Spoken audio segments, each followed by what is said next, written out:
And she was talking about how basically, the rule is if there's a white player on you and you black, you better go at him. Like it's just an unwritten rule. Go at the white players. Listen, look, Think about that for a second. The league's reigning MVP just said this live on camera, mic in hand. And of all the weeks to drop that bombshell, she picked the worst one on the WNBA calendar. Why does the timing matter so much? Stick around, we're getting there. Up between Angel and Caitlin Clark. Yeah. This take is pro. Worst things to white boys. It'll be you. Don't do that. Tickling me. NBA player is on the court. Bird got guarded by a white guy. He was like, y'all don't have any brothers? Yeah. That's what Larry Bird said. He felt disrespected. Yeah, he felt disrespected. I feel like that's like the unwritten Hooper rule. So no, I was laughing. I was like, it's never that deep. It's never that deep. But I guess. Question. Here's the clip that's blowing up everywhere right now. Aya Wilson sitting down with Matt Barnes and Steven Jackson on All the Smoke, and the talk turns to one of basketball's oldest legends, the Larry Bird story. You know the one. Bird supposedly got annoyed when a white defender got tossed his way, because on the playground, in the pros, the rule is simple. You attack whoever isn't supposed to slow you down. Wilson brings this up and calls it an unwritten Hooper rule. But watch her face when she says it. She's laughing the whole time. Her exact words. It's never that deep. And that right there is the whole ball game for her defense. She's not preaching some rule for the league to live by. She's just riffing on old trash talk lore. So why did this blow up into a full-blown firestorm instead of just fading away?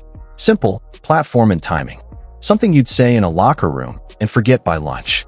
That same line, clipped from a podcast with millions of ears on it, travels across the entire country in minutes. So before anyone grabs the pitchforks, here's the thing. There are genuinely two ways to hear this clip. And which one you land on says a lot about where you already stood before you hit play. So the unwritten, Asia Wilson says the unwritten rule is to go at the white players. Now, the timing of this situation, I don't know, man. I just say read the room a little bit. It's a lot going on. It's a lot of racial stuff. Here's take number one, and it's the one lighting the internet on fire right now. Strip out the laughing. Strip out the whole Larry Bird backstory. What's left is one sentence that sounds like a game plan built on skin color. See a white player guarding you. Go after him. Said plain and simple like that, on a huge platform. It just sounds bad. And here's the part that has nothing to do with whether she meant it as a joke. Read the room. This league right now is sitting on a mountain of racial tension. Rivalries that used to be about basketball turned into something way messier months ago. So even a throwaway nod to a 40-year-old locker room story doesn't land like a joke anymore. It lands like a lit match on a puddle of gas. It's the timing that turned this from a casual podcast moment into a national headline. I guarantee you if someone did that to her, she'd be crying to the refs, Kathy, WNBA, and anyone who would listen to get being a victim.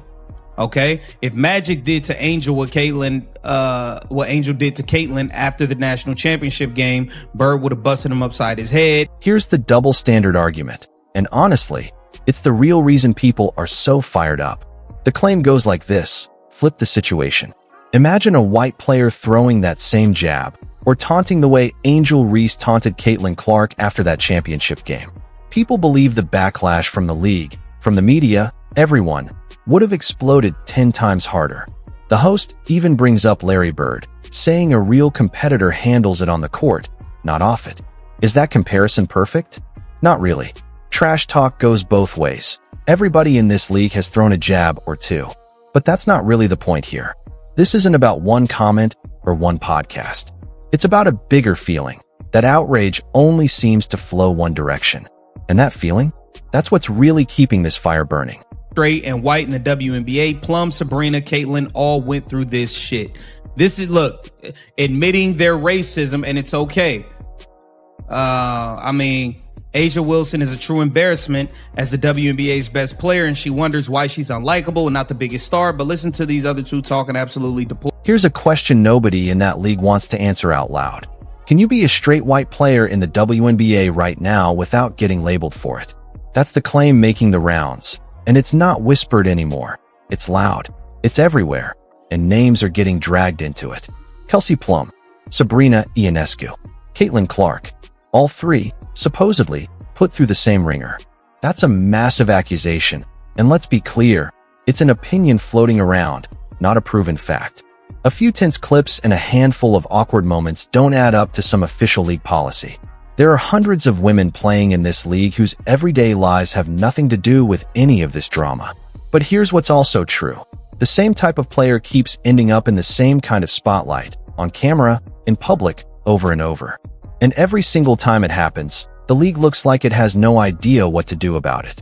When something gets repeated this many times, real or blown out of proportion, the conversation itself becomes a problem the league can't just ignore anymore. And this next part, it's going to sting for a lot of people. If you're running the business side of the WNBA, Aya Wilson is, on paper, the best basketball player walking the planet right now. MVP awards, championship rings, her own signature sneaker. She's got the resume nobody else can touch. And yet, she isn't the face of this league. That title belongs to a guard from Indiana who turned half-empty arenas into sellouts overnight. So every time Wilson says something publicly and the crowd reacts with groans instead of applause, that gap between her and the spotlight gets a little bigger. Skill was never her issue. Being liked is a completely different game, and right now, someone else is winning it. A lot of that comes down to moments just like this one. Rewind to when Wilson brought up the whole white privilege conversation, using Kelsey Plum as her example. The story goes that Wilson compared Plum to Paige Bueckers, saying both understood how their privilege opened doors for them. And yes, she made sure to add that Bueckers is also just really good at basketball. She framed it like a compliment, like she was handing out a genuine observation. Now look, players talking honestly about race in their sport isn't some kind of crime. Athletes are allowed to have opinions, and a lot of them have smart things to say about tough topics. But listen to how that message actually lands in the room. It comes across less like a reflection and more like a lecture nobody asked for. That's the razor's edge these conversations walk on. There's a version that sounds thoughtful, and there's a version that sounds like talking down to the person standing right next to you. Which version people hear usually depends entirely on who's doing the listening. And this wasn't a one-time thing, which is exactly why people keep bringing it back up. The story that circulated afterward claimed Kelsey Plum basically nodded along, said, "Okay," and then quietly put some distance between herself and Wilson on the Las Vegas Aces roster. Here's the catch, though. That entire read is based on body language and vibes. Kelsey Plum never said one public word confirming any of it. Nobody actually knows what she was thinking in that moment. That's a theory being sold to you as fact. But here's what can't be argued away. No matter which angle you look from, Wilson keeps becoming the main character in stories that make her look worse, not better. When you're arguably the greatest player alive and the headlines are about tension instead of trophies, that's a wound she keeps reopening on her own. Now let's shift gears, because there's a bigger story sitting underneath all this podcast noise, and it involves Caitlin Clark. A hard hit from Connecticut's Alyssa Thomas turned into a full-blown controversy after the only punishment handed out was a single-game suspension. That's it. One game. And now, 11 Republican lawmakers, led by a Texas congressman, have jumped straight into the middle of the WNBA's business. They didn't just tweet about it. They sent an actual letter to the league's commissioner. According to reports, the letter claims Clark has been hip-checked, poked in the eye, and hit in the throat during games, arguing these incidents go way beyond normal physical basketball and that officials have consistently failed to hold players accountable. One lawmaker reportedly wants the commissioner to act fast to protect players from what he called thug-like treatment on the court. That kind of language is loaded, no doubt about it. And it's completely fair to raise an eyebrow at politicians who suddenly discovered women's basketball exists. But follow the money here, because that's what turns this from a stunt into something bigger. Caitlin Clark isn't just a talented player. She is the single biggest financial engine this league has ever had. Arenas that used to sit half-empty for years are now selling out the second her schedule drops. Networks are literally building broadcast slots around her games. Merchandise is flying off shelves. So strip away the political noise, and what you're really left with is a business argument dressed up in bigger language. The message underneath it all is simple. You're letting opponents take shots at the most valuable player your league has ever produced, and the response has been one measly game on the bench. Whether or not Congress has any business anywhere near a basketball court is a fair debate. But that underlying point, it's not easy to just brush off. Now, before anyone assumes this league is headed to court, let's separate the drama from the actual legal reality. A letter from members of Congress is not a subpoena. It has zero binding power. The WNBA is a private organization that makes its own rules and enforces them how it wants. There's a very strong case that the commissioner could read that letter, disagree with every word of it, and set it right down without breaking a single law. So hold both truths at the same time. As an actual legal threat, this is mostly smoke and mirrors. But as a reputation problem, this is very real. Because the headline isn't going to be about a courtroom date. The headline is going to be that the United States government felt the need to write a letter demanding protection for a basketball league's biggest star.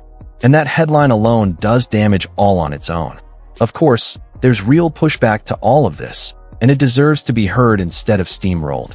The counterargument says this whole controversy is blown way out of proportion, that it's unfair to women athletes, and that physical basketball has always been part of this league's DNA. And honestly, history backs a lot of that up. Michael Jordan didn't become a legend because the league protected him.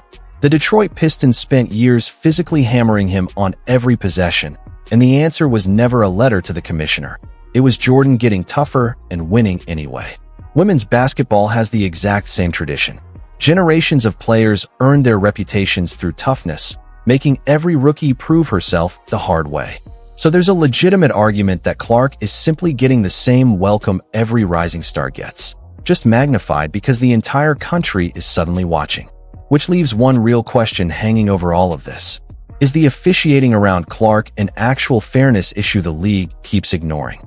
Or is a congressional letter about basketball fouls just another culture war trophy, one that treats grown professional athletes like they can't handle contact? Reasonable people land on completely different sides of that question, and both sides believe they're right. Here's where this whole story is actually heading. The real problem was never one podcast clip, and it was never one hard foul. The real problem is that this league is sitting on the single biggest moment in its entire history.